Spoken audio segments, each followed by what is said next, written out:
환율부터 물어보네, 그죠? 예.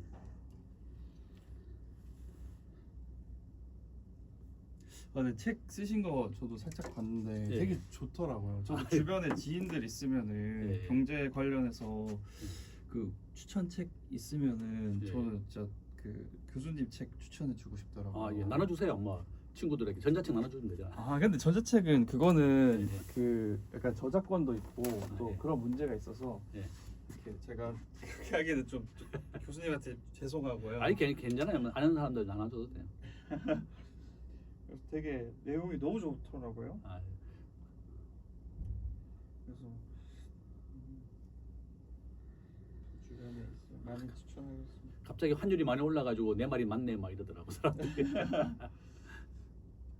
근데 진짜 환율이 저도 이제 직장인이지만 맞아. 예. 이렇게 일을 하다 보면은 이제 환율이 이렇게 올라가니까 결국에 그 인플레이션도 있잖아요. 맞아. 예. 그러니까 제 노동의 가치가 점점 떨어진다? 약간 이런 느낌도 많이 받더라고요. 왜냐면 저는 이제 이제 월급을 받다 보니까 이제 월급의 가치가 떨어지는 거죠. 맞아, 그렇지. 그게 끝이죠. 여기는 오는 사람들 전부 다 이제 그 일률적으로 다 15만 원씩만 주는군요. 네, 근데 예. 저희가 이제 또 상황 봐서 예. 되게 조회수가 너무 많이 잘 네. 나오면 더 드리기도 하거든요. 아, 그래요? 네, 근데 근데 뭐 많이 주라 그래서 25만 원 이렇게 많이 나오면 아, 신사임당 이런 데는 다 25만 원, 30만 원 주더라고요. 요즘. 그래요. 네. 그건 한 60만 넘더라고. 네, 그래서 그 조회수가 잘 나오면 저희도 이게 저희도 편집 비용도 있고 또 이제 맞아. 부대 시설 관리도 맞아. 있고 이러다 보니까 많이 나오면 네, 그래서 잘해주면 잘 좋죠. 나오시는 분들은 더 네. 드리기도 하거든요. 아, 좋습니다. 네. 예. 그래서 근데 일단 저희가 일단 잘해야죠. 맞죠. 잘해야 더 드릴 수 있긴 한데. 잘하고 계시네. 네. 나중에 열심히 편집 좀 해보겠습니다. 가져주세요. 내가 편집을 못 해가지고. 네, 저희도 도움 드릴 수 있는 부분 있으면 네. 드리겠습니다. 그럼 쉬지 않고 쭉 할게요. 예. 네, 알겠습니다. 좋습니다.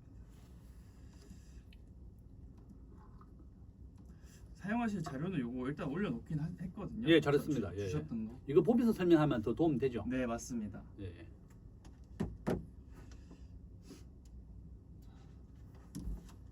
제 것도 이제 눌러주시면. 네, 눌려져 예, 있습니다. 좋습니다. 준비되었으면 바로 시작하겠습니다.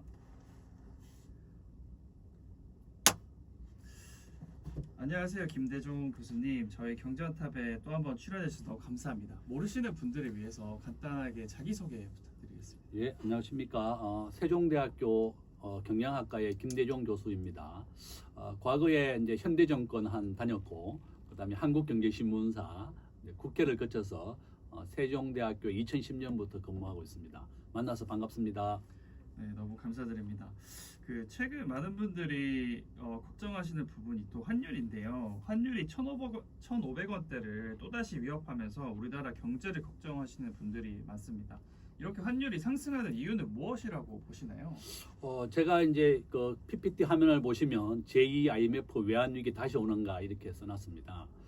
제가 1997년도 외환위기를 겪으면서 다시는 우리나라에 외환위기가 오지 않게 해야 된다. 그것이 이제 경제학자의 책임이다 이렇게 생각하고 있습니다. 그래서 저는 한국의 외환위기 30% 확률로 또 온다 이렇게 책을 썼습니다. 저는 외환위기가 오라고 쓴 것이 아니라 다시는 외환위기가 오지 않게 하기 위해서 이 책을 썼고요. 우리나라의 외환보유고 비축이라든지 건전한 재정이라든지 한일 통화 사업을 맺어야 외환위기를 막을 수 있다. 그런 취지로 책을 썼습니다.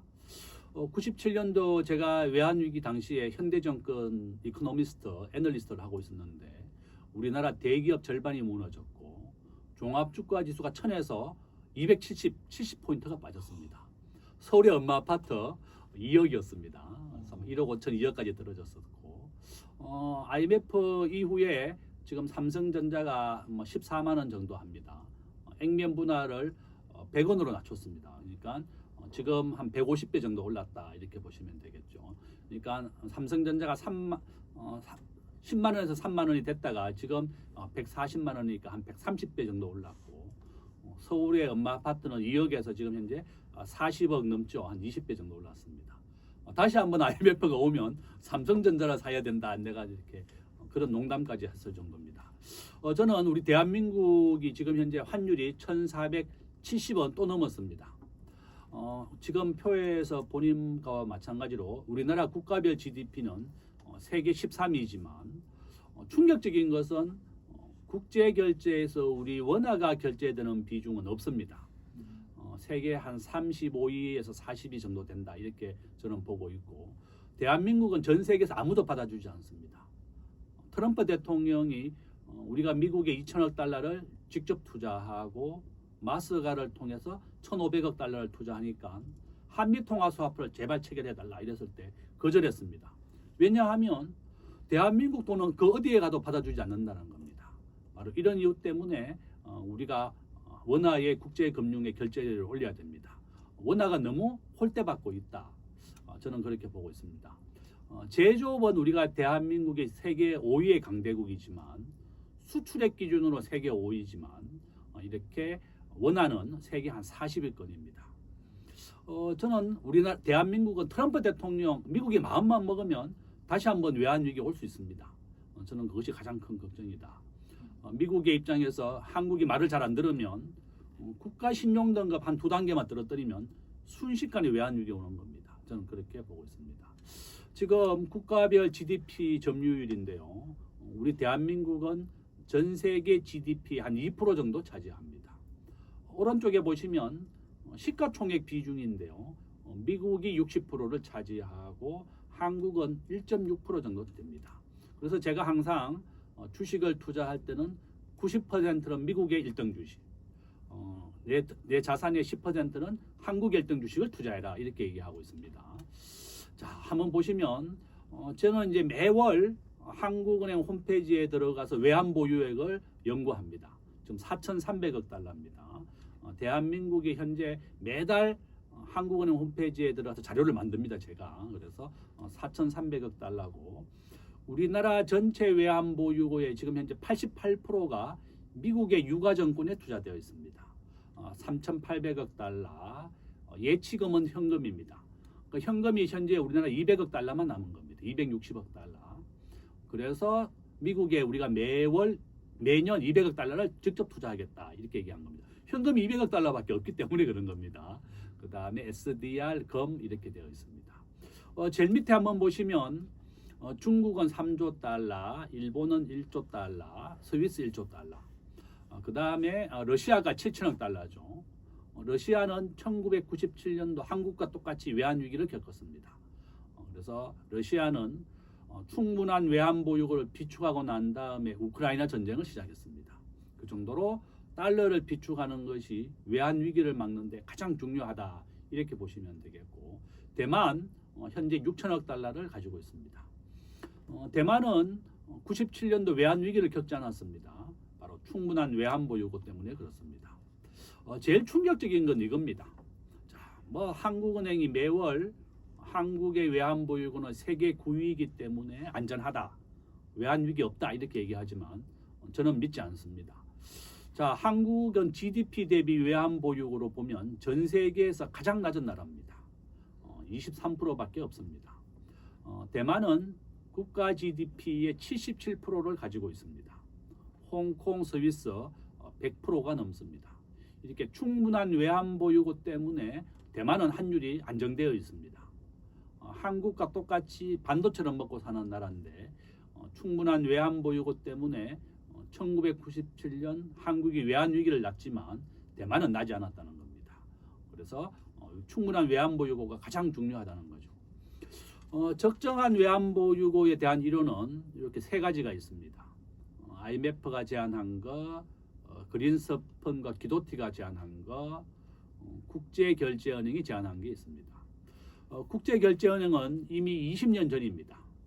2004년도에 대한민국의 적정한 외환 보유고는 9,200억 달러라고 제안했습니다. 3개월 경상지급액은 우리가 석유를 사올 때 결제하는 금액을 경상지급액이라고 부릅니다. 대한민국은 석유를 100% 수입하는 나라고 또 식량도 상당 부분 수입에 의존하고 있습니다. 유동예채라고 하는 것은 단기 채권의 2배를 유동예채라고 부릅니다. 단기 채권은 1년 안에 갚아야 되는 것, 중기나 장기는 5년 단위로 하고 있습니다. 그러니까 중기 채권과 장기 채권은 만기를 알 수 없기 때문에 우리가 단기 채권의 2배를 유동외채라고 해서 외환보유고로 비축하자는 겁니다. 유동외채가 3천억 달러입니다. 우리나라 단기 채권은 1,500억 달러 정도 된다 이렇게 보시면 되겠습니다. 한국은 전체 대외에서 빌려온 돈의 한 1,500억 달러가 단기 채권이라 이렇게 알고 있습니다. 곱하기 2 하면 3천억 달러입니다. 그래서 적정한 외환보유고를 기도티는 4,500억 달러, IMF는 7천억 달러, 국제결제은행은 9천억 달러를 비축해라 이렇게 얘기한 겁니다. BIS가 얘기한 거 보면 외국인 주식 투자액의 3분의 1 이렇게 되어 있습니다. 현재 우리 대한민국 2026년 1월 기준으로 전체 시가총액이 3천조를 넘었습니다. 그러니까 외국인들이 투자한 금액의 3분의 1 정도다 이렇게 보시면 되겠습니다. 현재 삼성전자는 45%가 외국인 지분이고 우리가 알고 있는 국민은행은 80%가 외국인 지분입니다. 그래서 단순하게 주식 지분이 많다고 해서 그 기업이 외국인 회사는 아니다 이렇게 보시면 되겠습니다. 국민은행이 어느 나라 국민을 고용하고 있느냐? 전부 다 우리나라 국민을 고용하고 있는 거죠. 지분만 많이 가지고 있다고 해서 그것이 외국인 기업으로 분류해서는 안 됩니다. 삼성전자는 그러면 45% 외국인이 가지고 있으니까 절반이 외국인 지분이냐 그렇게 보시면 안 됩니다. 어느 나라 국민을 고용하고 있고 그 회사가 어디에서 사업을 하고 있느냐 일자리를 만들어주는 것이 더 중요하다 이렇게 보시면 되겠죠. 롯데그룹도 마찬가지입니다. 롯데는 전체 고용의 70%는 한국에서 하고 30%는 일본에서 합니다. 그래서 롯데홀딩스라고 해서 일본이 대주주지만 주 사업장은 한국이다 이렇게 보시면 되겠습니다. 자, 중요한 것은 한국은행에 현금이 없습니다. 전체 외환 보유고 4,300억 달러 중에 현금은 4%밖에 없습니다. 당장 동원할 돈이 없습니다. 미국의 정부채와 미국의 정부기관채가 외화 자산의 대부분이다 이렇게 보시면 되겠습니다. 미국의 주식과 채권을 투자된 것을 트럼프 대통령은 직접 투자로 바꾸라는 겁니다. 우리 대한민국은 간접 투자로 미국의 대부분을 투자하고 있습니다. 직접 투자는 미국의 공장을 짓고 사람을 고용하는 것을 우리는 직접 투자라고 부르고 주식과 채권을 투자한 것을 간접 투자라고 부릅니다. 자, 왜 당장 한국은행이 동원할 돈이 없다는 겁니다. 자, 원달러 회귀 분석을 한번 보시면 충격적입니다. 우리나라 원달러 환율은 84% 확률로 계속 우상향합니다. 자, 1970년 200원에서부터 시작을 해서 IMF 97년도 2,000원, 2008년도에 1,600원, 지금 1,500원까지 올라왔습니다. 이렇게 환율은 일시적인 조정은 있지만 계속 우상향한다 보시면 되겠습니다. 그래서 저는 올 연말에 1,600원, 1,700원 간다는 겁니다. 이렇게 환율은 계속 오른다. 그럼 왜 이렇게 환율은 계속 오르나요? 이렇게 얘기하면 저는 그렇게 얘기하죠. IMF 기준으로 국제 결제에서 달러가 결제되는 비중은 70%입니다. 유로화가 한 20%, 그다음에 엔화, 그다음에 파운드화, 중국의 위안화, 이 5개가 기축통화국입니다. 바로 이런 이유 때문에 달러가 계속 중요한 역할을 한다 이렇게 보시면 되겠습니다. 자, 이거 한번 보세요. 그러면 우리 개인들은 어떻게 대비해야 되느냐? 아까 앞에서 얘기한 것처럼 같은 내용입니다. 미국이 60%, 미국은 계속 비중이 올라갑니다. 미국 엔비디아, 오늘 아침에 보니까 구글이 시가총액 2위까지 올라왔습니다. 구글, 알파벳이라는 회사입니다. 그 다음에 애플, 마이크로소프트입니다. 우리가 미국에 대해서 전체 자산의 90%를 달러 베이스로 투자해야만 환율 상승을 대비할 수 있습니다. 저는 1조 자산가게 된 이 80대 투자법 따라하고 있습니다. 이게 2018년도 기사인데요. 저도 정권회사에 5년 다녔지만 이런 투자법을 몰랐습니다. 제 얘기를 듣고 이 네이버에 이 제목을 찾아서 기사를 읽어보셔도 좋고 아니면 제 블로그 김대종 교수 블로그에 들어오면 이 기사가 볼거리 읽을 거리에 있습니다. 방법은 이겁니다. 우리가 월급장이가 부자가 되는 방법은 주식밖에 없다 이렇게 얘기하면서 자기 월급의 25%를 매월 주식을 사는 겁니다. 시가총액 1등을 사는 겁니다. 이분은 1970년도부터 국내 주식만 했습니다. 그 당시에는 현대건설, 뭐 은행, 국민은행, 뭐 화학주 이런 게 1등이었고 2000년도부터는 삼성전자가 1등을 했다고 합니다. 삼성전자가 2000년도에 제가 97년도에 3만 원 했다고 그랬잖아요. 지금 150배 올랐는 겁니다.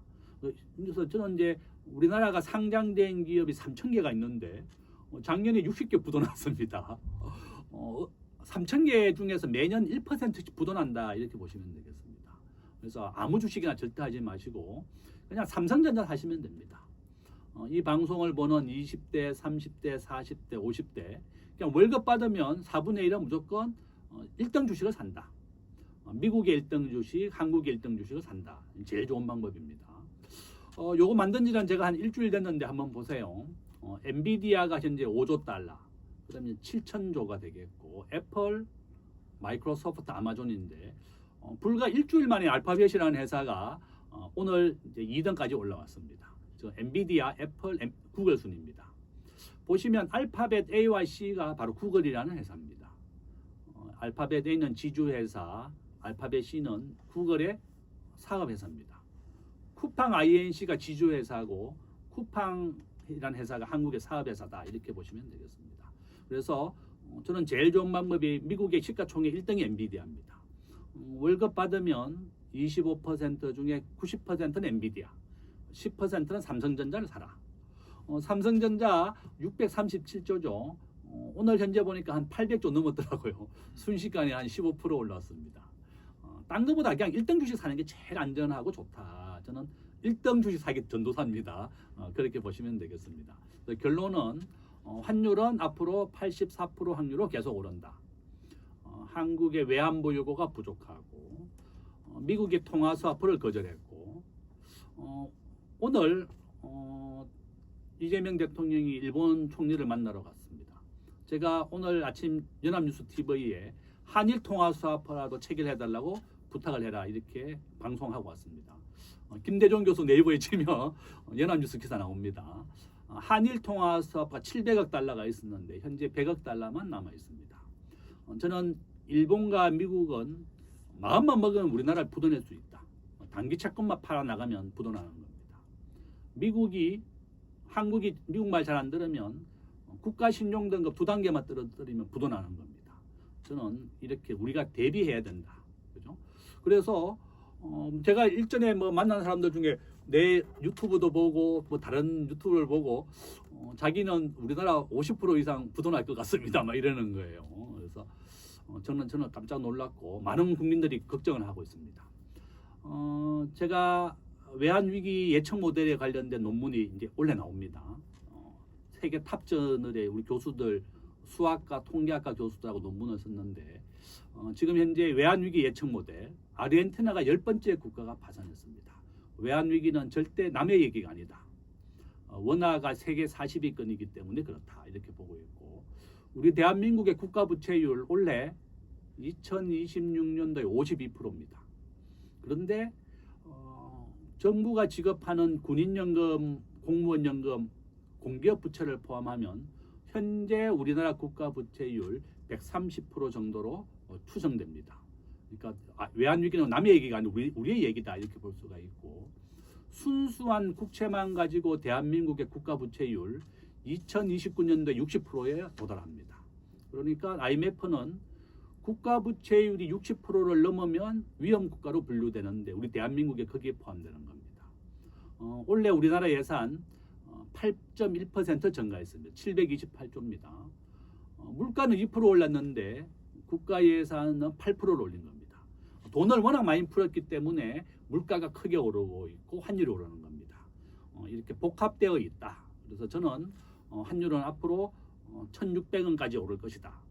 많은 전문가들은 뭐 1,550원 예상하고 있는데 저는 이렇게 국가가 재정 확대를 계속하고 또 미국과 일본과 통화 스와프를 못 맺고 한다면 저는 환율은 1,600원을 넘을 것이다 이렇게 보고 있습니다.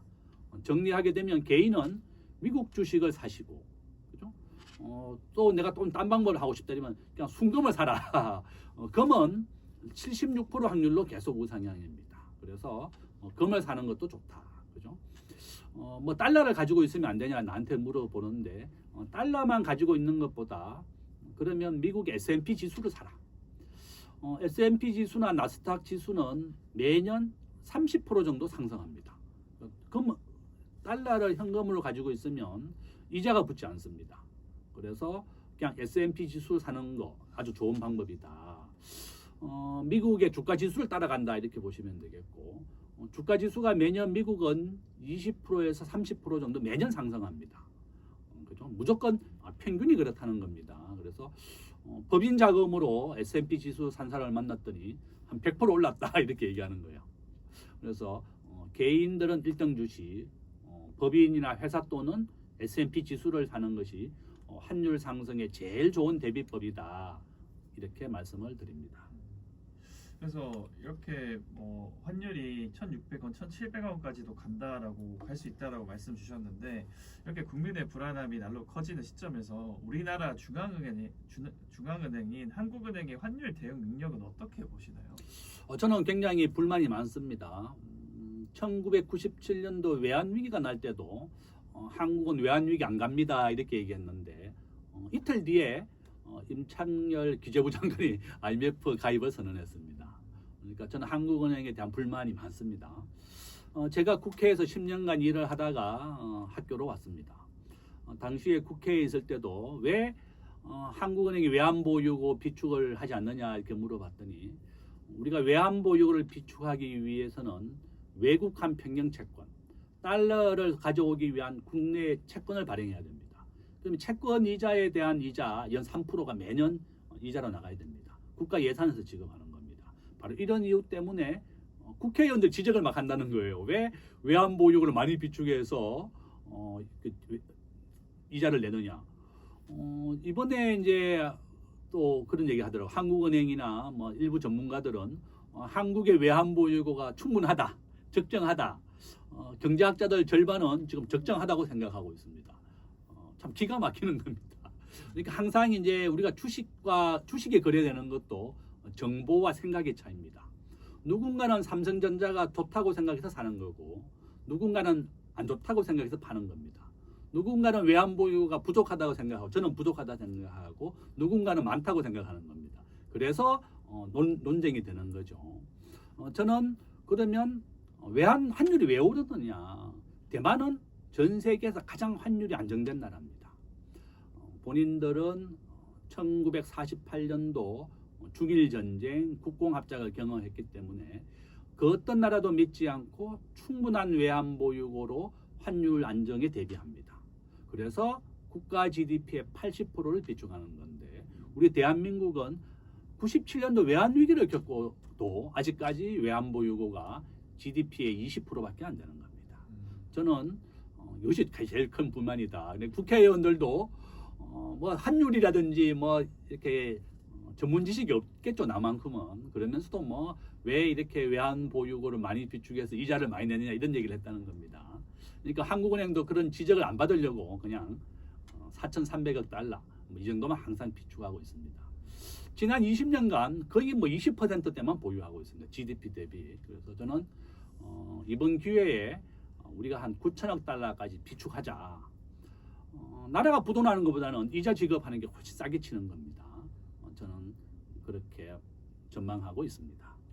그래서 그 3040 세대도 직간접적으로 외환위기를 겪어보았잖아요. 이제 부모님의 사업이 잘못되신다던가 경제적 어려움을 겪어봤을 텐데 또 IMF 위기가 오지 않을까 염려하시는 분들도 많아지고 있는데 우리나라가 또 이런 어려움을 겪게 될 것으로 보시는지 그리고 또 외환위기가 온다면 어떤 상황이 벌어질 것으로 보시나요?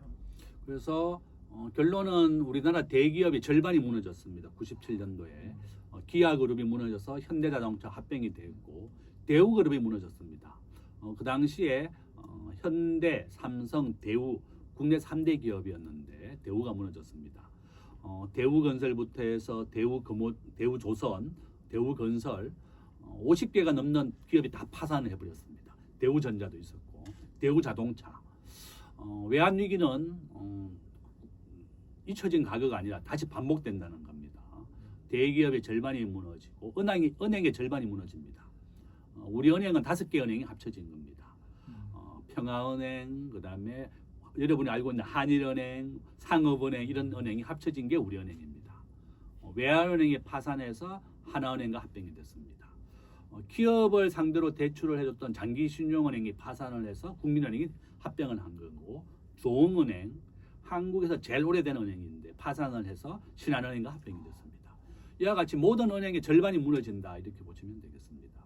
저는 또 다시 올 수가 있기 때문에 우리 개인들이 한국은행이나 나라를 믿지 말자.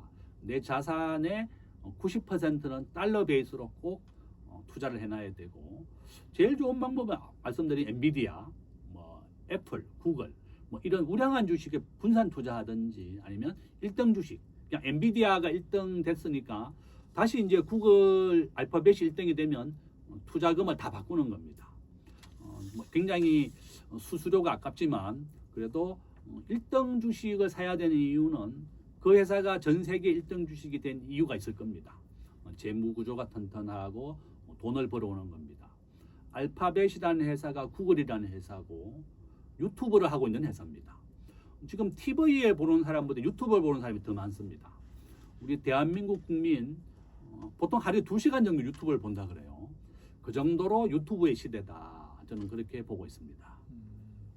그래서 교수님께서 현재 상황에서 주식과 현금 비중은 어느 정도가 적당하다고 보시나요? 한국 원화를 가지고 있는 것도 위험하다고 할 수 있을까요? 교수님이 생각하시는 현명한 자산 포트폴리오는 어떻게 구성이 될까요? 저는 이제 외환 위기가 오지 않는 가정하에서 집값은 계속 오른다 이렇게 보고 있습니다. 제가 지금 한번 보여드리는 것 한번 보시면 이겁니다. 은행의 이자가 내리면 부동산과 금리, 주가가 반대로 오르게 되어 있습니다. 서울의 집값 아주 충격적입니다. 저는 한강 이남의 아파트를 분양받아라 이렇게 얘기합니다. 젊은 사람들 청약 통장을 계속 해약하고 있다고 뉴스가 나오는데, 한번 보시면 지난 50년간 우리나라의 부동산 가격, 서울은 90% 확률로 계속 우상향합니다. 그래서 가장 안정적으로는 한강 이남의 아파트를 분양받는 게 가장 좋다 이렇게 얘기하고 있고, 그래서 우리가 안정적으로 부동산에 대한 투자, 한국의 1% 부자가 평균 55억이고 1% 부자의 커트라인이 30억입니다. 그죠? 그렇게 말씀드리고, KB 부동산도 똑같이 우상향입니다. 반포동에 있는 원밸리 아파트 분양가 25억이었는데 지금 70억 정도 합니다. 그러니까 서울의 서초동에 아파트 분양받으면 한 50억 차이 납니다. 이해운 장관 30억에 분양받았는데 90억 정도 하더라고요. 60억 차이 났습니다. 한강 이남의 아파트 분양받는 게 제일 좋은 방법이다 이렇게 보고 있고, 이게 보시면 아파트 청약 통장입니다. 15년을 넣어야지 우리가 만점을 받습니다. 그래서 우리가 15세부터 청약 통장이 인정이 되고 무주택 기간 부양가족 수 이런 겁니다.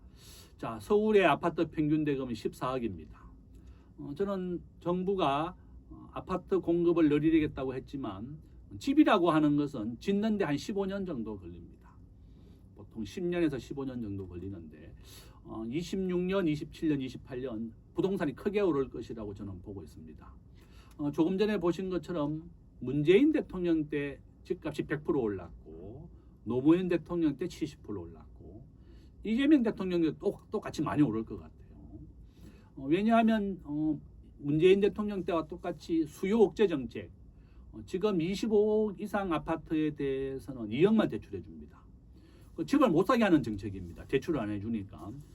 그러면 집이 더 오른다. 이제 그것이 우리가 경험으로 보았습니다.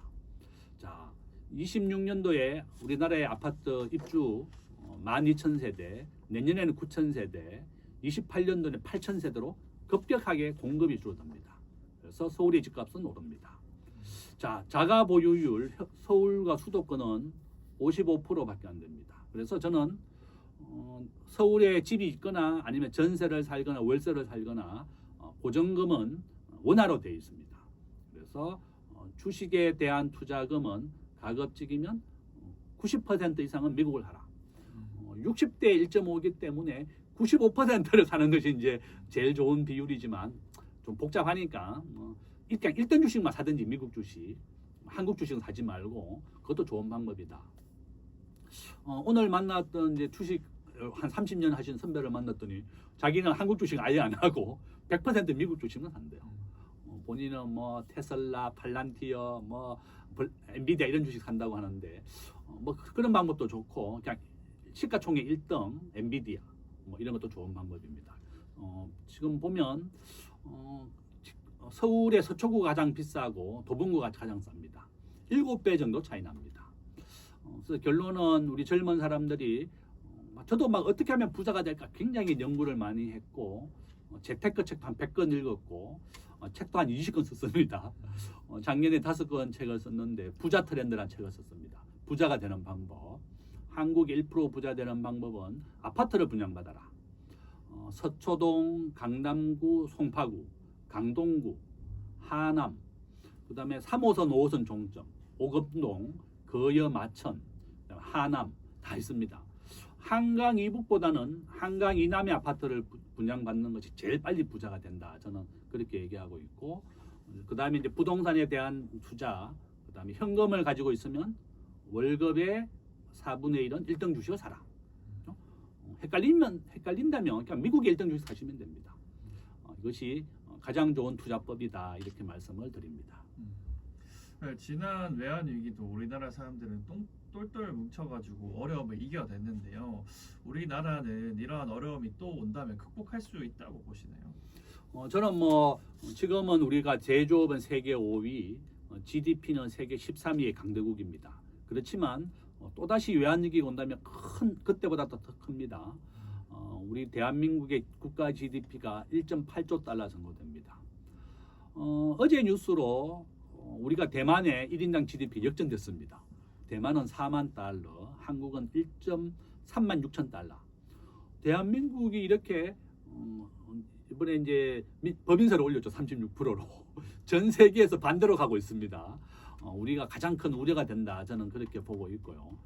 제가 이제 좀 더 자세하게 하기 위해서 이제 요거를 한번 보여드리겠습니다. 대한민국의 소합 분석입니다.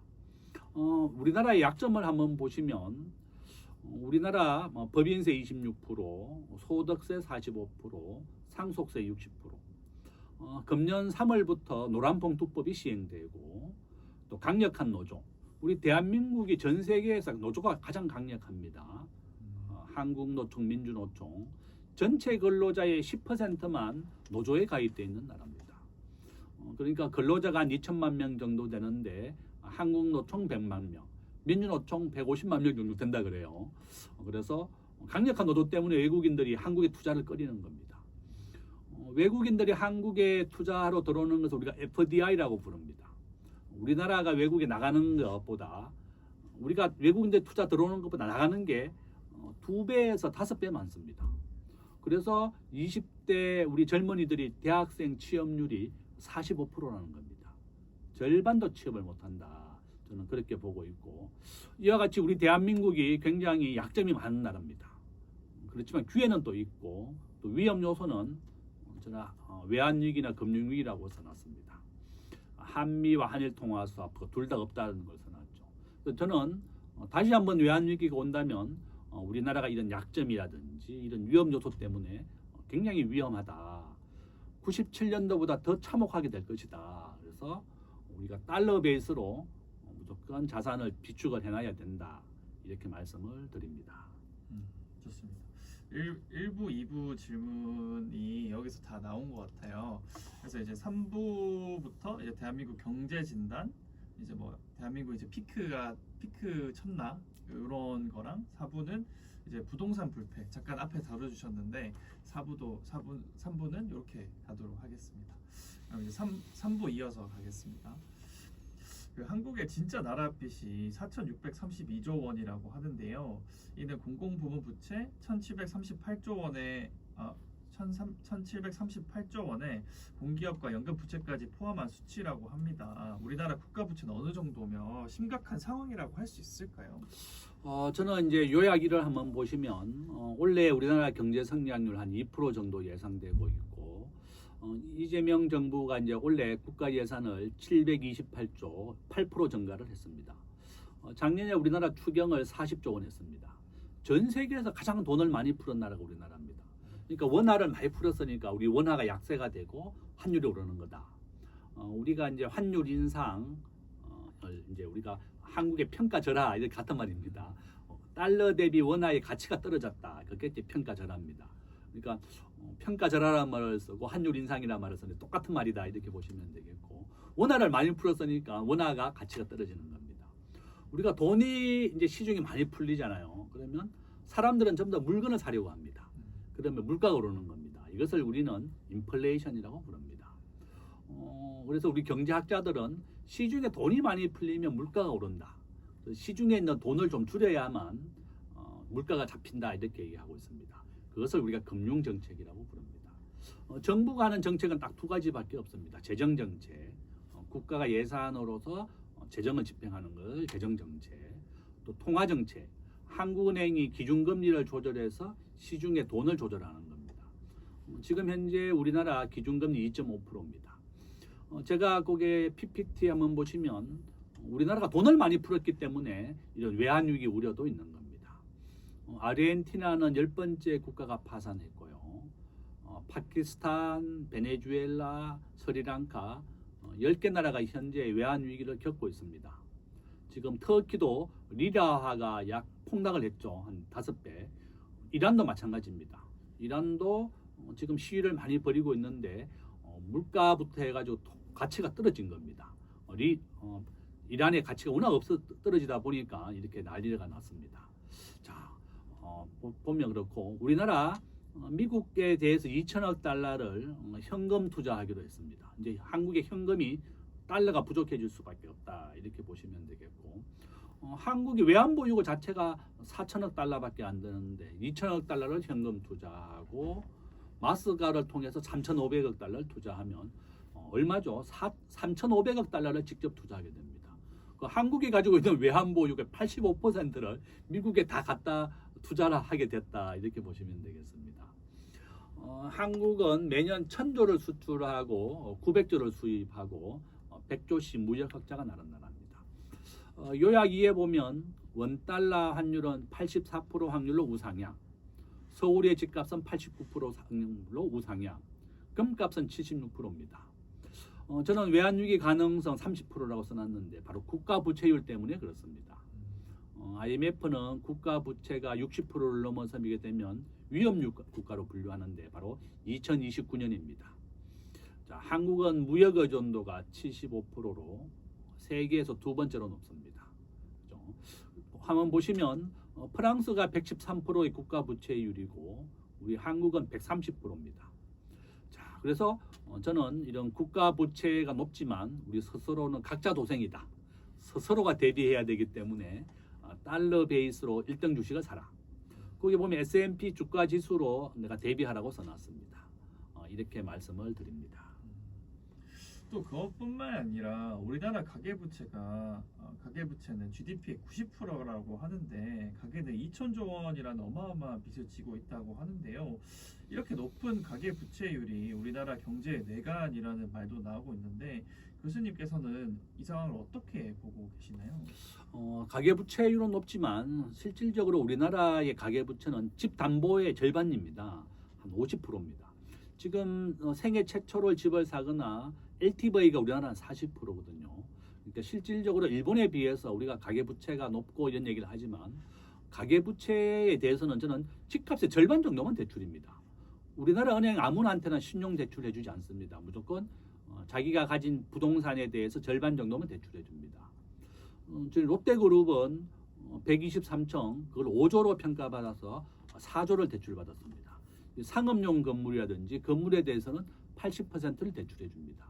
그래서 결론은 뭔가 하면 가계부채는 우리 부동산 자산의 한 50% 정도를 대출해 준다. 저는 그렇게 보고 있고 가계부채도 심각하고 또 기업부채도 심각하고 그 다음에 국가부채도 심각하다. 이렇게 저는 보고 있습니다.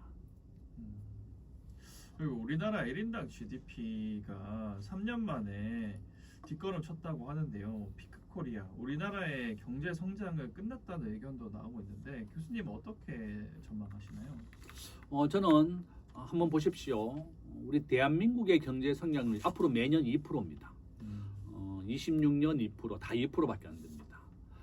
왜 그런가 하면 앞에서 제가 말씀드린 것처럼 한국의 노란봉투법 원래 시행이 되죠.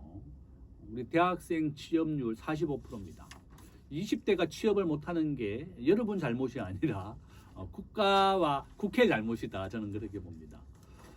아일랜드는 법인세가 12%예요. 저는 아주 놀랍습니다. 왜 이렇게 아일랜드가 법인세를 낮추고 기업하기 좋은 나라를 만들어주느냐.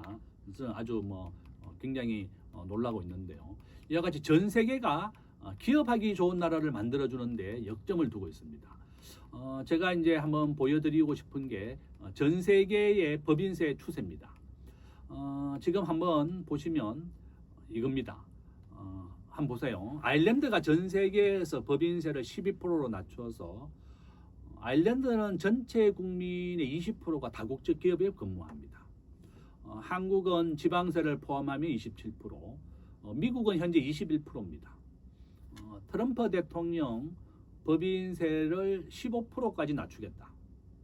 제조업 세계 1위가 되겠다는 게 목표입니다.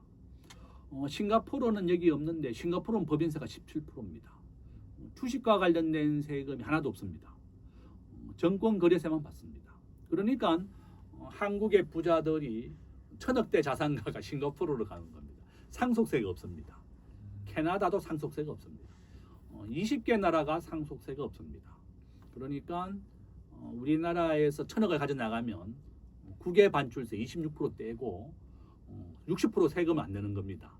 그러면 상속세가 기업을 영속적으로 이어가게 되면 세금을 받지 않는 게 싱가포르, 캐나다 20개 나라입니다. 이와 같이 아일랜드, 싱가포르, 미국, 캐나다 세금을 걷는 게 목적이 아니라 일자리를 만드는 데 목표를 두고 있습니다. 근데 우리나라는 반대입니다. 일자리를 만드는 것보다는 세금을 더 많이 걷는 게 목표입니다. 그래서 이번에 법인세 금년부터 우리나라 법인세 올렸어요. 26%로. 지방세 포함하면 27%가 된 겁니다. 거기에다가 노란봉투법도 시행되죠. 그러니까 주한상공회의소, 주한미국상공회의소가 한국의 노란봉투법 시행되면 떠나겠다 이렇게 얘기하는 겁니다. 그러면 우리나라에 있는 외국인 기업들이 한 2~30만 명 정도 고용하고 있는데 그런 사람들 일자리가 없어지는 겁니다. 그래서 저는 항상 국회와 정부에 부탁을 하죠. 우리가 4차 산업혁명도 좀 허용을 해라. 우버라고 하는 것은 자기 집에 있는 자가용을 가지고 택시 영업을 하는 건데 한국만 거부되어 있습니다.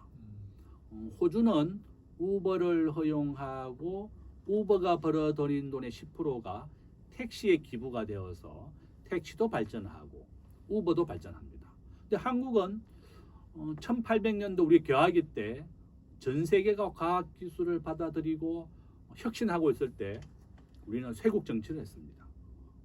이제 흥선대원군 시절이죠. 그래서 나라가 망한 겁니다. 우리 대한민국은 과학 기술을 받아들이고 전 세계의 큰 흐름을 따라가야 되는 겁니다. 우리 대한민국은 현재 전 세계에서 스마트폰 보급률 1등, 통신 인프라 1등, 전자정부 1등, 전부 다 1등인데 이렇게 택시기사가 반대한다고 해서 우버를 금지시켰고 타다를 금지시켰고 에어비앤비 모든 신산업을 금지시켰습니다. 그 옛날 산업을 보호하기 위해서입니다.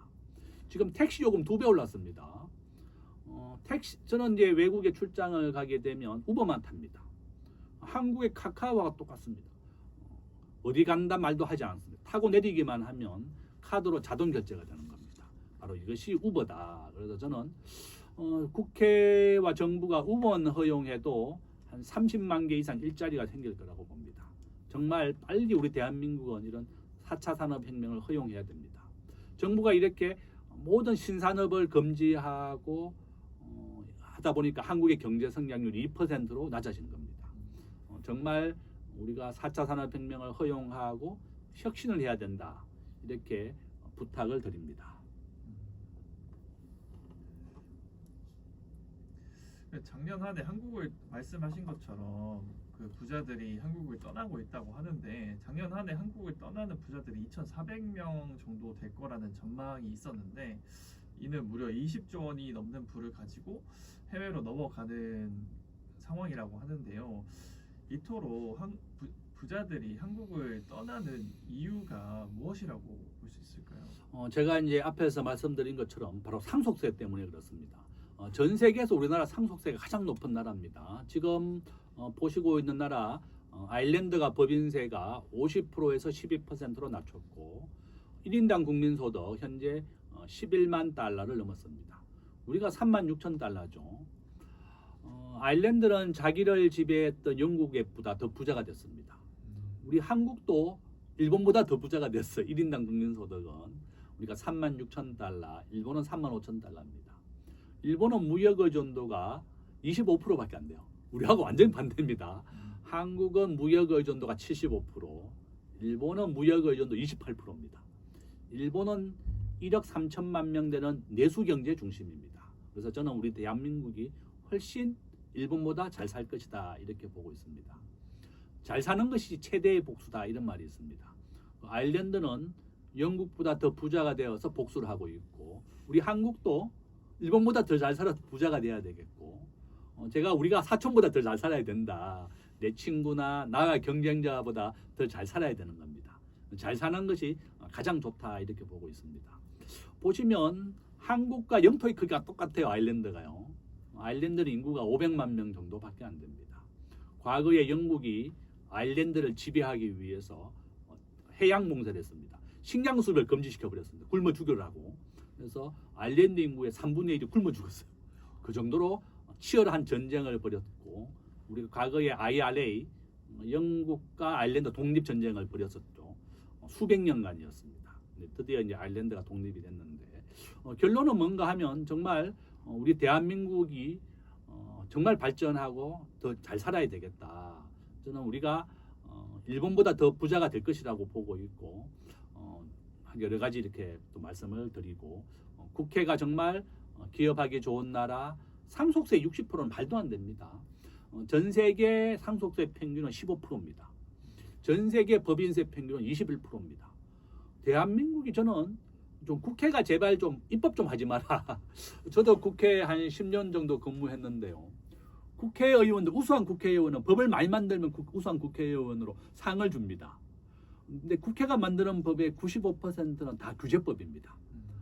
우버를 금지시키는 법, 타다를 금지시키는 법 이런 법입니다. 국회가 법을 안 만드는 게 좋은 국회의원도 상을 줘야 되는데 반대로 하고 있습니다. 많은 언론사들이 국회가 법을 많이 만들면 일을 많이 했다 이렇게 해가지고 우대를 해주니까 정말 어이가 없죠. 국회가 반대로 해야 됩니다. 법을 안 만드는 의원에게 상을 줘야지 규제법이 안 생기는 겁니다. 이와 같이 저는 우리가 상속세도 그렇고 법인세도 그렇고 노동정책도 세계 평균 정도로만 좀 낮춰줘라. 그죠? 그래야만 우리나라의 외국인도 투자하고 일자리가 생기는 겁니다. 아일랜드는 전체 국민의 20%가 다국적 기업에 근무하고 유럽에 본사가 있는 애플, 아마존, 메타 본부가 다 아마존 전부 다 더블린 아일랜드의 본사 수도가 더블린이에요. 옮겼습니다. 아니 법인세가 12%로 제일 낮고 제일 기업하기 좋은 환경이라는 겁니다. 저는 우리 대한민국도 이렇게 말로만 기업하기 좋은 환경 이렇게 하고 있고 대통령도 일자리의 90%는 기업이 만든다 이렇게 말은 했는데 기업을 옥죄고 있는 겁니다. 이제 주 4.5일제 이제 시행하겠다. 노란봉투법 2026년 3월부터 시행이 되지요. 뭐 상법 개정안 해서 뭐 이렇게 한다. 이게 기업한테는 안 좋은 겁니다. 트럼프 대통령은 미국을 제조업 세계 1위가 되겠다는 게 목표입니다. 미국은 한국이 15% 관세를 물지 않으려면 미국에 와서 공장을 지으라는 겁니다. 삼성전자가 2026년에 텍사스의 반도체 공장이 완공이 됩니다. 무려 60조를 투자했습니다. 미국 사람도 수천 명을 고용합니다. 그죠? 현대자동차 미국에 30조를 추가 투자하기로 했습니다. 그러니까 한국에 지어야 될 공장들이 다 미국으로 옮기고 베트남, 인도로 계속 계속 옮기고 있습니다. 그래서 여러분들의 일자리가 45%밖에 안 되는 겁니다. 정말 국회와 정부가 기업하기 좋은 환경, 세금을 좀 낮춰주고 상속세도 좀 낮춰서 고용을 계속 유지하면 중소기업을 계속 영속하게 하는 겁니다. 그런 정책이 필요하다. 그렇게 하지 않으면 더 많은 한국 기업들이 떠날 것이라는 겁니다. 이렇게 국회에 부탁을 드리겠습니다. 그 최근 요즘 상황을 보면은 경제 상황을 보면은 풍요 속 빈곤이라고 하는 것 같아요. 국내 증시는 하늘 높은 줄 모르고 오르고 있지만 체감상 경기는 최악이라고 하는데요. 우리나라 경제 위기 가능성은 어느 정도라 할 수 있고 개인들은 어떤 준비를 해야 할까요? 우리나라 상장 기업 3,000개인데요. 지금 반도체 주가만 오르고 있습니다. 삼성전자, 하이닉스 이렇게 주가만 오르고 있습니다. 삼성전자 14만 원을 넘었고 하이닉스 지금 70만 원 가까이 되고 있습니다. 저는 5년 전, 10년 전부터 항상 1등 주식만 사라고 합니다. 삼성전자 그때 보니까 5만 원이었더라고요. 그러니까 삼성전자만 사도 3배 이상 벌었는 겁니다. 근데 제가 앞에서 말씀드린 것처럼 한국에 매년 60개의 기업이 부도가 납니다. 3,000개가 상장됩니다. 되어 있습니다. 한국에 매년 100개의 기업이 상장합니다. 우리가 IPO라고 부르는데 Initial Public Offering, 상장을 IPO라고 부르는데 매년 100개가 상장되고 매년 50개씩 부도가 나는 나라가 우리나라다. 그래서 1등 주식을 투자하라는 겁니다. 그러니까 반도체를 안 가지고 있는 사람들은 개별적으로 주식이 이렇게 올랐지만 큰 이득을 못 봤다는 겁니다. 저는 빨리 1등 주식을 바꿔라. 삼성전자를 사는 것도 제일 좋고 2등 주식 사는 것보다 1등이 좋습니다. 원칙은 무조건 1등 주식이다. 또한 자기 자산의 90%는 미국 주식을 사라. 저는 엔비디아를 사라는 게 아니라 미국의 시가총액 1등을 사라는 겁니다. 구글이 아마 원래 1등으로 바뀔 것 같습니다. 그러면 알파벳이라는 회사를 바꿔야 되겠고 하이닉스가 현재 시가총액 500조, 삼성전자가 800조입니다. 저는 삼성전자를 사라는 게 아니라 한국의 시가총액 1등을 사라는 겁니다. 그러면 저는 하이닉스가 만약 1등이 된다면 투자금을 다 바꿔야 되겠죠. 그래서 결론은 개별 종목을 하지 말고 시가총액 1등만 사라. 가장 좋은 주가 상승의 혜택을 볼 수가 있습니다. 우리나라의 삼성전자 주주가 한 500만 명, 1000만 명 가까이 된다 그래요. 어린이들도 삼성전자 주식을 합니다.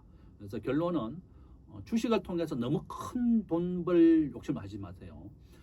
국민은행에 내가 적금을 넣으면 3% 이자 주더라고요. 1년에 한 10% 이자만 내도 우리가 은행 이자의 3배를 버는 겁니다. 근데 적금은 원금 손실이 없죠. 그래서 주식은 하루에 30% 올랐다가 30% 내립니다. 미국 주식은 90% 내립니다. 9.11 테러가 났던 2001년도에 주가가 아마존은 90%까지 폭락해서 $2까지 내려갔어요. 근데 20년 뒤에 다시 3,000달러, 1,500배 올랐습니다. 지난 30년간 애플은 3,000배 정도 올랐습니다. 우리 직장인이 한 30년간 월급의 4분의 1을 내가 투자하라 그랬죠. 그러면 제가 한번 계산해 보니까 한 3억 정도 되더라고요. 그러면 삼성전자, 애플이 한 3,000배 정도 올랐다 그랬습니다. 진짜 실질적으로 3억 투자해서 3,000배가 오르면 1조를 벌 수 있는 겁니다. 그래서 오늘 이 방송을 보시면 꼭 내 월급의 이번 달부터 월급의 4분의 1은 시가총액 1등을 하자. 엔비디아, 삼성전자입니다. 90%는 엔비디아, 10%는 삼성전자. 한번 따라해 보십시오. 너무 부담스럽다 이러면 한 주라도 하세요. 매달. 현재 한 20만 원 정도 합니다. 그렇죠? 25만 원. 그래서 결론은 우리가 시가총액 1등을 투자하는 것이 이렇게 중요하다. 이렇게 말씀을 드립니다. 그러면 교수님께서도 이렇게 직접 하고 계시는지 궁금합니다. 저도 개별적으로 하고 있습니다. 저도 월급 받으면 월급날 삽니다. 4분의 1을 시가총액 1등을 사고 있습니다. 수수료가 정말 아깝더라고요. 저는 이제 애플 샀다가 작년에 이제 엔비디아로 바꿨습니다. 애플에서 엔비디아로 확 바꿔버렸어요. 시가총액 1등이. 그러니까 저도 따라하고 있습니다. 그래서 매달 한 주를 사세요. 부담스러우면. 그래서 월급의 4분의 1 월급장이들이 부자 되는 방법이다. 그리고 앞에서 말씀드린 것처럼 한강 이남 아파트를 분양받아라. 2022년도에 둔촌주공 미분양이 5,000세대 대규모 무분양이 났습니다. 제가 서울의 집값은 90% 확률로 오른다 그랬습니다. 그 당시에 물론 계약금도 대출이 잘 안 된다 뭐 여러 가지 이야기 있었지만 정부가 다 풀어줬습니다. 둔촌주공이 13,000세대를 분양했는데 5,000세대 일반 분양 중에서 대거 미분양이 발생했습니다. 그래서 일단은 서울의 집값은 90% 확률로 오릅니다. 또한 26, 27, 28 앞으로 10년 동안 입주할 집이 없습니다. 저는 이런 추세라면 집값 또 100% 가까이 크게 오를 수가 있다. 한강 이북에도 제가 살아봤습니다. 일산, 파주 집이 없어가지고 저 역시 임대 아파트에 한 10년 살았어요. 저 잘 알고 있습니다. 뭐 일산, 문촌마을, 파주 뭐 다 살아봤어요. 그래서 한강 이남의 아파트를 분양받는 게 가장 중요하고 실천입니다. 청약 통장 2만 원짜리 한 번만 만들어주면 됩니다.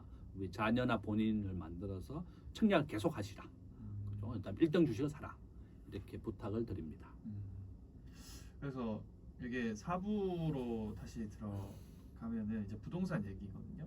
그래서 방금 하셨던 것처럼 최근 아파트 가격 상승세가 다시 이어지면서 집값 상승론이 다시 또다시 고개를 들고 있는데요. 김대정 교수님께서는 현재 부동산 시장은 어떻게 보고 있으신가요? 저는 여기 한번 보십시오. 서울의 평균 아파트 대금입니다. 2025년 2월에 14억, 현재 서울의 평균은 18억 정도 됩니다. 불과 몇 달 만에 10개월 만에 18억을 넘었습니다. 서울의 평균 집값 18억 정도 됩니다. 우리 월급장이들 돈 모아서 도저히 집을 살 수가 없습니다.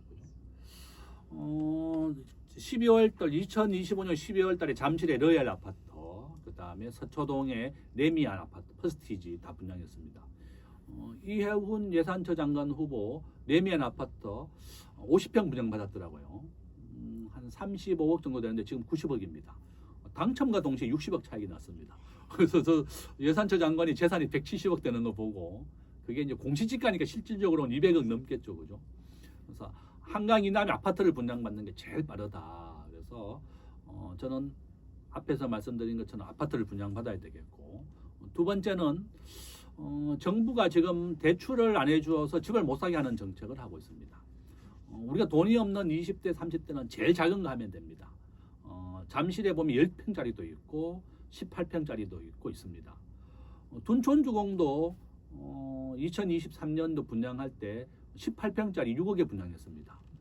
지금 2배 이상 올랐어요. 한 13억 정도 합니다. 그러니까 6억 아파트 분양받으면 계약금이 20%입니다. 그러면 이제 1억 2천이고 나머지 중도금을 다 대출해 줬습니다. 그 다음에 잔금은 전세 주면 됩니다. 그럼 내 돈 한 푼도 안 들이고 집을 얻는 겁니다. 그래서 아파트를 분양받는 게 제일 좋은 방법입니다.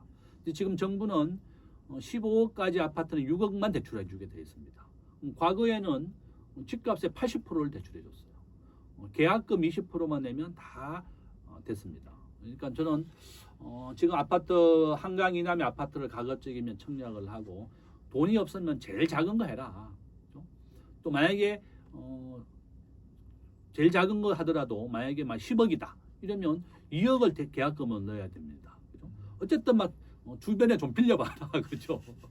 계약금이라도 우리 과거에 이제 막 우리가 저축은행이라든지 이런 데서는 좀 높은 이자로 대출 다 계약금도 빌렸었습니다. 그렇죠? 지금 한강 이남 서초동의 아파트 당첨되면 무조건 30억이 차익 나는 거예요. 우리가 평생 벌 돈을 아파트 한 채로 버는 겁니다. 그래서 저는 분양가 상한제 때문에 그렇습니다. 정부가 아파트 분양 대금을 주변시세 70% 이하로 묶어놓는 것을 우리가 분양가 상한제라고 부릅니다. 그래서 결론은 우리 직장인들이 부자가 되는 가장 빠른 방법은 청약 통장이다 이렇게 보고 있고, 지금 표에서 보는 것처럼 문재인 대통령 때 집이 한 100% 정도 올랐습니다. 저는 대출을 안 해줘서 집을 못 사게 하는 정책도 반복된다. 저는 그렇게 보고 있고, 금년부터 이제 앞으로 10,000세대 이하로 입주 물량이 줄어듭니다. 서울과 수도권의 부동산 앞으로 저는 크게 오를 것이다. 저는 그렇게 보고 있습니다. 지금 자가 보유율 55%입니다. 절반이 집이 없습니다. 내가 집이 없다고 너무 속상해하지 마십시오. 제가 앞에서 말씀드린 것처럼 20대 결혼을 36살에 했는데 10년 동안 임대 아파트 살았습니다. 제가 36에 결혼했으니까 그때까지 임대 아파트 살았었어요. 그러니까 너무 걱정 안 해도 된다. 정말 꾸준하게 노력하고 한강 이남의 아파트를 분양받아라. 그죠? 뭐 저한테 이제 서울의 아파트 자기가 이제 노원구, 도봉구 이런 데 집이 싼데 뭐 집을 알아보고 있다 이렇게 상담을 들어온 적이 있었습니다. 저는 제 경험상으로 역시 한강 이남이 정말 전망은 좋더라. 그래서 지하철 종점, 버스 종점을 사라. 제가 살고 있는 3호선 종점, 5호선 종점, 그 다음에 뭐 하남, 위례, 마천 뭐 이런 데도 좋습니다. 그래서 한강 이북보다는 한강 이남이 좋고 또 지하철 종점, 버스 종점 한번 가보세요. 또 그런 방법도 좋다 이렇게 말씀을 드립니다. 많이들 인구 소멸과 경제 성장률 둔화로 부동산으로 부자 되는 공식은 깨졌다고 생각하시는 분들이 많은데 여전히 대한민국의 부동산 불패 신화는 계속 될 것으로 보시나요? 저는 이제 이 그래프를 이제 보시면 앞으로 계속 오를 것 같습니다. 우리가 이제 이 그래프는 지난 50년간 통계로 제가 분석한 겁니다. 우리가 부동산이나 주가에 가장 크게 영향을 주는 게 무엇이냐 이렇게 봤더니 은행 이자였더라고요. CD 금리가 은행 이자인데 마이너스 0.8입니다. 전국 집값은 마이너스 0.82, 서울 집값도 마이너스 0.77. 은행 이자가 내리면 부동산 가격이 오르고 주가가 오르다는 겁니다. 낮은 금리로 대출을 받아서 부동산에 투자하고 주가가 오른다는 겁니다. 지금 요 그래프는 미국의 은행 이자를 보여주는 겁니다. 90% 확률로 미국의 이자는 내립니다. 지금 현재 미국의 은행 이자는 4.2%, 한국은 2.5%입니다. 트럼프 대통령 앞으로 1%씩 내리겠다고 예고가 되어 있습니다. 3.5%, 2.5%, 1.5%. 2029년 1월까지 트럼프 대통령 임기 기간인데요. 앞으로 미국은 은행 이자를 매년 내릴 겁니다. 그러면 한국은 현재 2.5%죠. 은행 이자를 내릴 것이라고 저는 보고 있습니다. 한국과 미국은 동조화되어 있습니다. 함께 내립니다. 은행 이자가 내리게 되면 낮은 금리로 대출을 받아서 기업이 투자도 하고 사람들이 부동산도 삽니다. 은행 이자가 7% 이하가 되면 한국은 부동산 가격이 오릅니다. 현재 우리나라 은행 대출 이자 한 5% 정도 됩니다.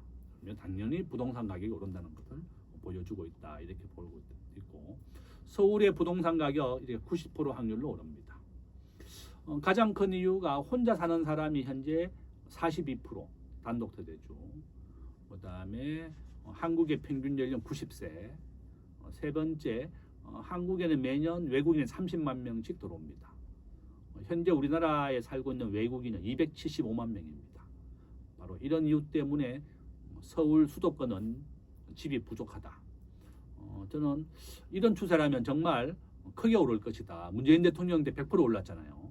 지금 수요 억제 정책을 한다면 또 100% 오를 수도 있습니다. 작년에 우리나라의 부동산 수도권 10% 올랐습니다. 물가가 2% 올랐는데 10% 올랐습니다. 상상할 수 없을 정도다. 그죠? 한 몇 년 전에 친구가 서초동에 이제 이사를 가게 되면서 17억에 팔았는데 제가 얼마 전에 지난주에 갔다 왔더니 그 집이 35억 하더라고요. 불과 3년 만에 100% 올랐습니다. 서울에 지금 서초 반포에 가면 구반포에 아파트가 보통 30억, 40억이에요. 그죠? 상상할 수 없는 돈입니다. 그죠? 이런 게 또 오를 수도 있습니다. 압구정 현대아파트 32평이 지금 60억 정도 합니다. 정말 상상할 수 없는 금액이다. 그래서 저는 왜 이렇게 강남의 집값이 오르느냐, 7배 차이 나느냐 보면 부자들은 이렇게 모여 사는 걸 좋아하더라. 부자들하고 모여 살아야만 새로운 정보도 얻게 되고 또 부자가 될 수도 있습니다. 일산에 강북에 내가 자기가 집을 살까요? 강남에 전세나 월세 살까 이러는데 저는 강북에 집을 사는 것보다는 한강 이남에 전세나 월세 사는 게 더 빨리 부자가 된다고 봅니다. 어떻게 부자가 되는지 얘기를 잘 들을 수 있고 자기 집 주변에 또 집을 분양받거나 살 수 있는 기회가 있습니다. 그래서 부자들하고 모여 살아야만 정보도 듣고 부자가 빨리 될 수가 있다. 그래서 저는 강북에 전세 자기 집을 사는 것보다는 오히려 한강 이남에 월세나 전세로 살면서 아파트를 분양받고 부자가 되는 얘기를 들어라. 그것이 더 빨리 부자가 되는 방법이다. 저는 그렇게 봅니다. 서울 전역 토호제 실행 이후 집값 상승을 잡지 못하고 있는데 정부의 토호제 정책 어떻게 생각하시나요? 저는 반대입니다. 이렇게 시장 경제에 맡겨야 됩니다. 미국에서도 부동산 가격이 급등을 했을 때 미국의 연방 정부가 시장 경제에 맡기겠다 이렇게 선언했습니다. 시장 경제라고 하는 것은 집값이 오르게 되면 주택 건설업자들이 더 많은 집을 지어서 주택 공급을 확대하는 것을 우리는 그렇게 말하는 겁니다. 그런데 우리나라는 지금 재건축을 하게 되면 늘어나는 용적률의 50%는 임대 아파트 줘야 됩니다.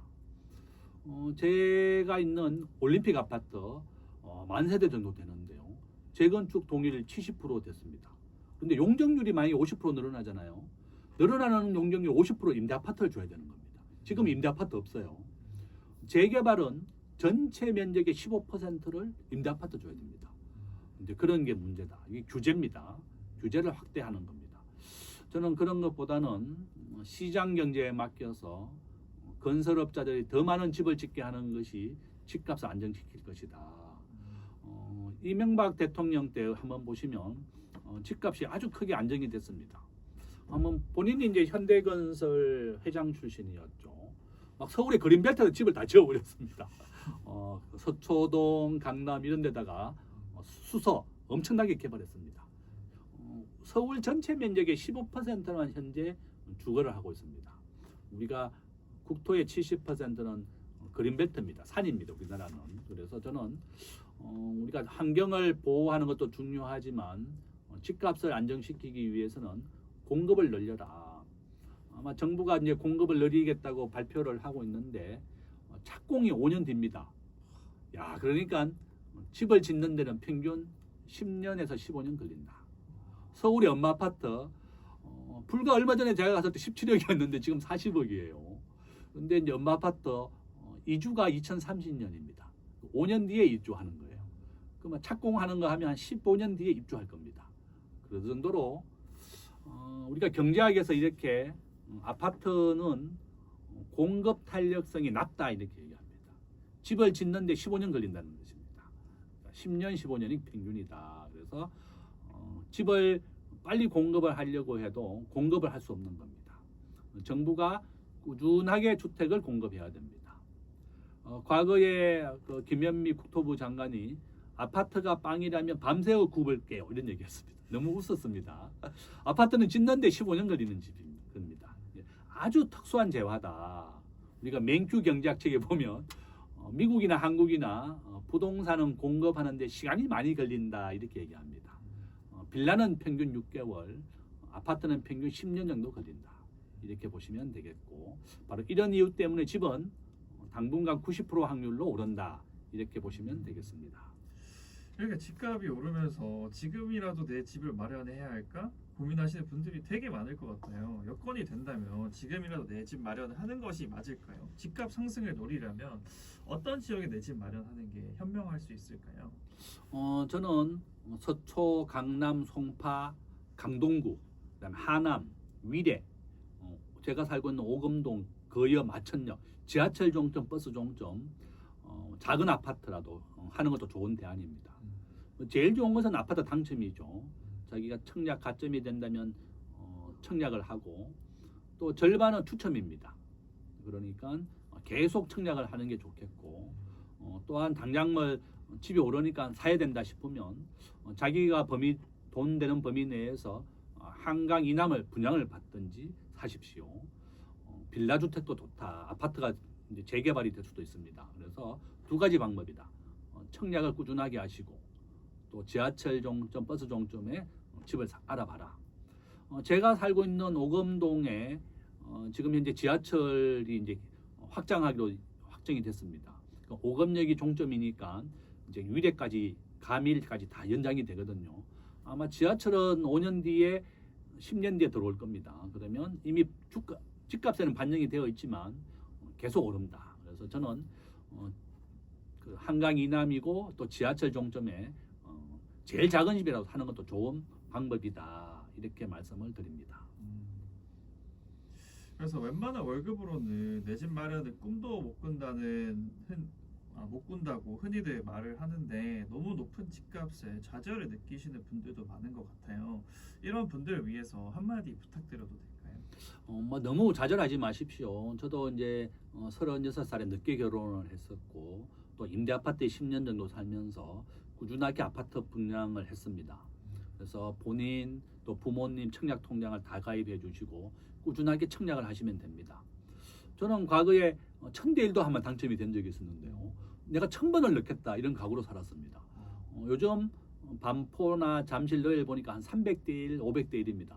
그럼 500번 넘는다는 각오를 하면 됩니다. 뭐 2, 30번 넣었다고 떨어졌다고 실망해서는 안 된다. 누군가는 당첨이 되는 거죠. 그래서 결론은 내가 꾸준하게 계속 청약을 하고 또 내가 급하다 이러면 또 사는 것도 하나의 방법이다. 그래서 작은 것도 사는 것도 좋은 방법입니다. 그래서 너무 실망하지 마라.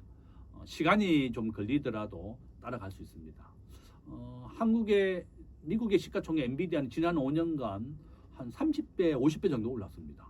그러면 내가 1000만 원 넣어놨으면 50배가 얼마죠? 1억 55억이 된 겁니다. 그렇게 기회가 있다. 그래서 물론 그 당시는 엔비디아가 시가총액 1등이 아니었고 한 12 정도 됐거든요. 그래서 이제 뭐 우리가 미국의 1등 주식, 그다음에 한국의 한강이나 아파트 청약 이런 걸로 꾸준하게 한다면 시간이 해결해 줍니다. 워렌 버핏이 95세인데 자기 수익률이 한 6만 프로가 넘더라고요. 600배 정도 넘었다는 겁니다. 그래서 시간이 해결해 줬는데 자기가 40대, 50대, 60대가 되어서 주가가 폭등을 한 겁니다. 이렇게 이제 시간이 좀 해결해 준다. 너무 초급하게 생각 안 해도 된다. 그래서 꾸준하게 자기 월급의 4분의 1을 이 방송을 보면 실천해야 됩니다. 청약 통장을 만들고 실천을 해라. 실천하지 않으면 아무 소용이 없다. 이렇게 말씀을 드립니다. 네, 감사합니다. 고생 많으셨습니다. 이것도 꺼주시고. 네. 너무 재밌어요, 교수님.